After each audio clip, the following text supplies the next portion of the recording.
Hello guys. Oke, sekarang kita akan bahas soal hukum keperawatan anak guys. Sebenarnya ini soal hukum yang tidak saya suka ya guys, but it's okay. Kita langsung saja ke soalnya. Here we go. Seorang anak perempuan 9 tahun dengan BB 25 kg dirawat di ruang rawat inap dengan diagnosa diare.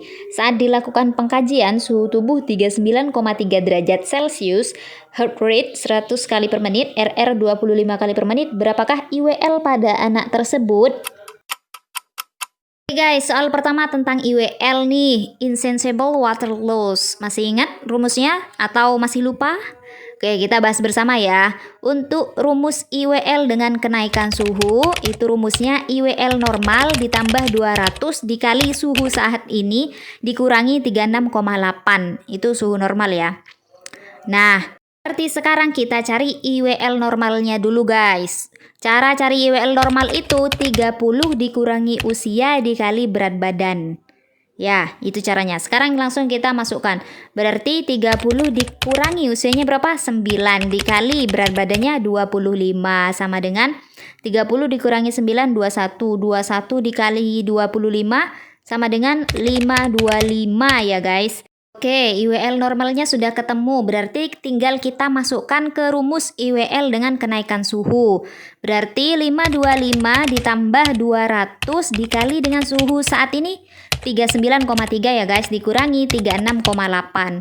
Dalam kurung kita kerjakan dulu, jangan lupa. Berarti 39,3 dikurangi 36,8, 2,5. Baru perkaliannya kita kerjakan ya. 200 dikali 2,5 sama dengan 500. Tinggal ditambahkan, itu berarti sudah 525 ditambah 500 sama dengan 1025 guys. Berarti jawabannya yang simple kan, mudah sekali. Oke, itu kebutuhan cairnya per 24 jam ya guys.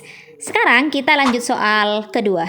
Orang anak perempuan 6 tahun dibawa ke IGD dengan keluhan demam dan sulit makan sejak 2 hari yang lalu. Hasil pengkajian terdapat nyeri telan, tampak kulit samping leher membesar, terdapat pseudomembran, frekuensi nafas 2 kali per menit, frekuensi nadi 84 kali per menit, suhu 39,5 Celcius. Apakah masalah keperawatan utama pada kasus tersebut? Masalah keperawatan utama ya guys, yang ditanyakan masalah keperawatan utama. Oke, sekarang kita tinjau dulu data yang muncul berarti ya. Ini anaknya mengeluh demam ya, sulit makan sejak 2 hari yang lalu. Hasil pengkajian, nyeri telan, tampak kulit samping leher membesar, terdapat pseudomembran, nafasnya 2-3 kali per menit, suhunya 39,5 Celcius. Jadi, yang paling cocok di masalah ini apa jawaban kalian? Ya, benar sekali jawabannya yang A, hipertermia guys. Karena suhunya sudah tinggi ya, 39,5 Celcius. Oke, coba kita ke opsi jawaban yang lain. Resiko aspirasi. Tentu bukan ya, karena tidak ada data pendukung pun yang muncul di sana. Pola nafas tidak efektif, tidak ada juga data yang mendukung. Kemudian kekurangan nutrisi, kurang dari kebutuhan tubuh.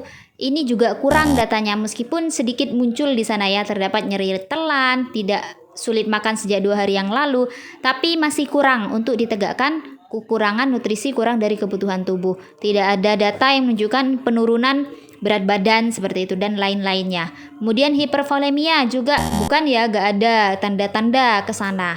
Jadi jawaban paling tepat itu yang A, hipertermia.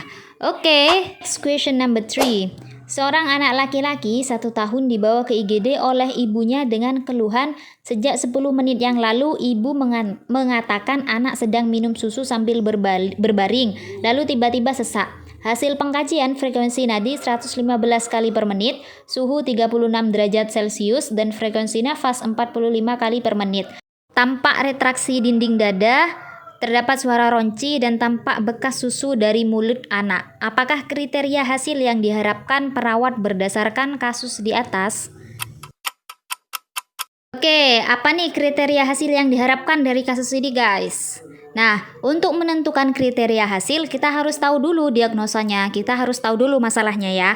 Dan di kasus ini, data yang muncul itu anaknya sesak setelah minum susu. Dan dari hasil pengkajian, nafasnya sudah 45 kali per menit, retraksi dinding dada, terdengar ronci, terus ada bekas susu di mulut anak. Berarti itu menuju kemana diagnosanya guys? Ke arah bersihan jalan nafas tidak efektif.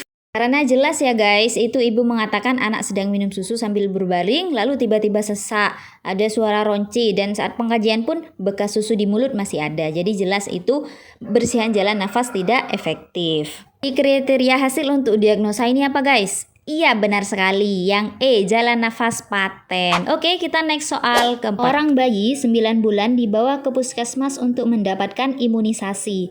Hasil pemeriksaan fisik didapatkan frekuensi nafas 38 kali per menit, frekuensi nadi 111 kali per menit, dan suhu 36,7 Celcius. Perawat akan memberikan imunisasi campak pada bayi. Berapakah dosis yang diberikan pada bayi tersebut? Nah, soal ini mudah guys, benar mudah ini. Intinya kalian harus hafal karena ini sudah ada ketentuannya. Ini untuk bayi umur 9 bulan, imunisasi campak, dosis yang diberikan itu 0,5 cc guys. Jawabannya yang C.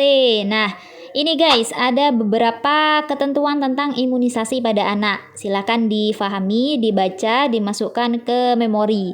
Jadi di sana ada usia imunisasi, jenis imunisasi, cara pemberian, dan dosis gitu ya. Silakan di screenshot sudah. Oke, sekarang kita next soal kelima. Seorang perawat melakukan pemeriksaan refleks pada bayi 8 bulan. Dimulai dari tumit, perawat menggores sisi lateral telapak kaki mulai dari bawah ke atas. Apakah jenis refleks yang diperiksa perawat? Refleks apa nih guys? Kalau caranya seperti ini, yaitu menggores sisi lateral telapak kaki dari bawah ke atas. Itu refleks Babinski, benar sekali jawabannya yang C. Kalau swallowing itu refleks apa guys? Menelan. Sucking refleks menghisap. Kalau rooting ini refleks ketika perawatnya mengusapkan sesuatu ke pipi bayi, bayinya itu menoleh ke arah usapan, itu refleks rooting ya guys. Kemudian yang terakhir glabella, itu ketika mengetuk area supraorbita, dilihat kedipan mata yang terjadi, itu refleks glabella. Oke, seperti itu guys. Sekarang kita next soal ke-6. Seorang anak laki-laki usia 3 tahun datang bersama bapaknya di IGD dengan keluhan sering mengalami gusi berdarah dan mimisan. Hasil pengkajian, keadaan umum lemah, konjungtiva pucat, tanda biru pada lengan dan jari tangan, frekuensi nafas 27 kali per menit, frekuensi nadi 120 kali per menit, suhu 37,6 Celcius, BB 8 kg, HB 8,4. Apakah masalah keperawatan utama pada kasus di atas? Masalah keperawatan lagi nih guys, berarti kita harus lihat dulu data-data yang muncul, data subjektif dan data objektif. Di sana itu anaknya katanya sering mengalami gusi berdarah dan mimisan. Hasil pengkajiannya KU-nya lemah, konjungtivanya pucat, tanda biru pada lengan dan jari-jari tangan. Frekuensi nafas 27 kali per menit, nadi 120, suhu 37,6. B-nya 8,4 turun ya guys. Nah, ini berarti diagnosa yang muncul dari data-data di atas apa guys?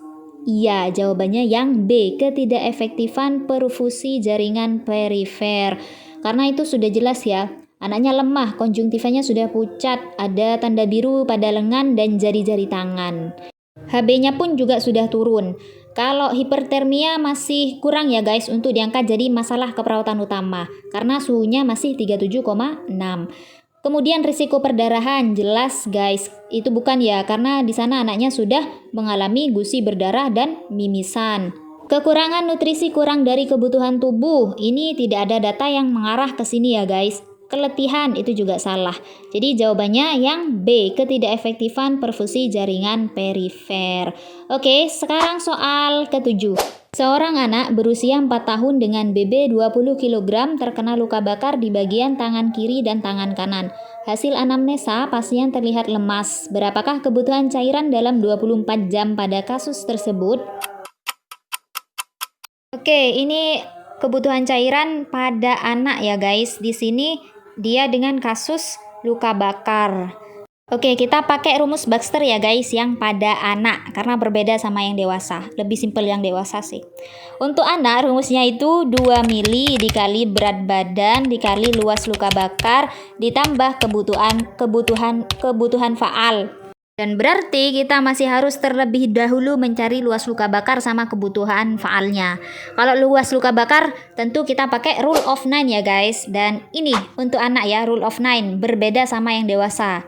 Ini untuk anak. Nah, di sana di kasus itu pada tangan kanan dan tangan kiri. Berarti 9 ya guys. 9 ditambah 9 18. Luas luka bakarnya ketemu sudah 18. Mudah. Sekarang kebutuhan faalnya. Untuk rumus kebutuhan faal itu gini guys. Jika berat badannya kurang dari 10 kg itu 100 dikali berat badan. Jika berat badannya 10 sampai 20 kg itu 1000 mili ditambah 50 dikali berat badan dikurangi 10.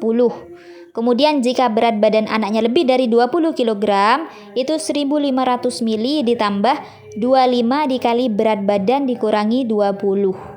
Gak usah bingung ya teman-teman, mudah ini kok. Sekarang tinggal langsung kita masukkan ke rumusnya. Di sana berat badan anaknya itu 20 kg.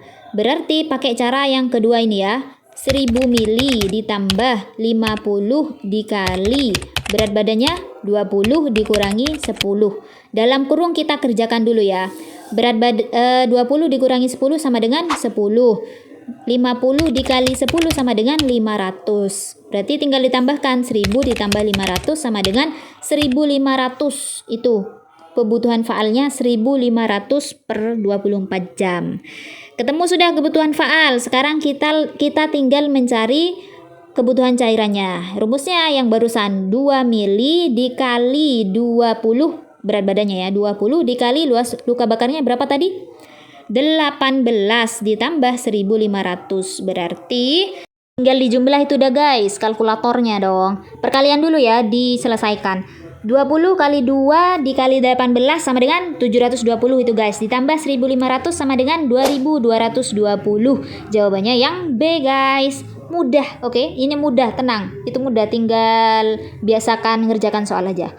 Gitu guys, dan itu jadi soal terakhir kita untuk pembahasan UKOM keperawatan anak kali ini. Semoga bermanfaat ya teman-teman. Oke, see you. Bye.